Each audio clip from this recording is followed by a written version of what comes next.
پر امن ہے نا, پولیس نے روک لیا, ہم رک گئے. پولیس کیا چاہتی ہے کہ ہم ڈنڈے اٹھائیں؟ نہیں اٹھائیں گے.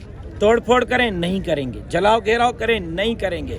ہم ان کے خواب پورے ہونے نہیں دیں گے. ہم پرامن شہری ہیں, ہم پرامن احتجاج پہ یقین رکھتے ہیں. 3.5 سال ہم نے پرامن احتجاج کیا ہے, اب بھی پرامن احتجاج کریں گے. یہاں ہمارا دھرنا نہیں ہے, ہمارے دھرنے کی جگہ سندھ اسمبلی ہے. یہاں پولیس نے موبائلیں کھڑی کر کے ہمیں روکا ہے. ہمارے کارکن گرفتار ہوئے ہیں, ابھی نرسری سے کارکن گرفتار کیے گئے ہیں. آرام باغ تھانے پہ ہمارے کارکنوں کو گرفتار کیا گیا ہے. کیاماڑی کے خواتین کو بالوں سے گھسیٹا گیا ہے. قومی عوامی تحریک کے ان کی تذلیل کی گئی ہے, ان کو موبائلوں میں پھینکا گیا ہے جانوروں کی طرح. یہ جمہوریت ہے؟ یہ ڈیموکریسی ہے؟ یہ جمہوریت ہے جس کا کیس بلاول صاحب لڑ رہے ہیں؟ یہ جمہوریت ہے جس کا کیس زرداری صاحب لڑ رہے ہیں؟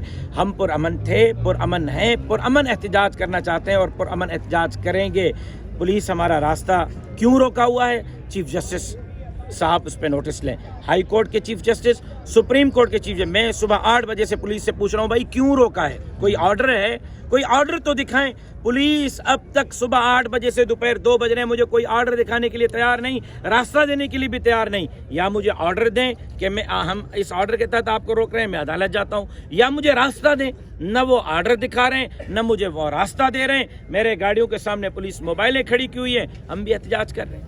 اچھا, اس گرفتاریوں اور اس راستہ روکنے کے خلاف آپ کے اعلیٰ قیادت ہے, اس نے کیا لائے عمل اگلا طے کیا ہے؟ لائے عمل تو تیار کریں گے نا, لائے عمل تو تیار کریں گے. ابھی ایک جگہ بیٹھیں گے تو لائے عمل تیار کریں گے.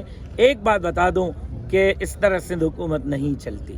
اب یہ چلا کے دکھائیں. جمہوری انداز سے ہم نے خان صاحب کے حکومت کا بھی مقابلہ کیا تھا, ان کا بھی مقابلہ کریں گے. اس کو بھی چلنے نہیں دیا تھا, ان کو بھی چلنے نہیں دیں گے. شکریہ.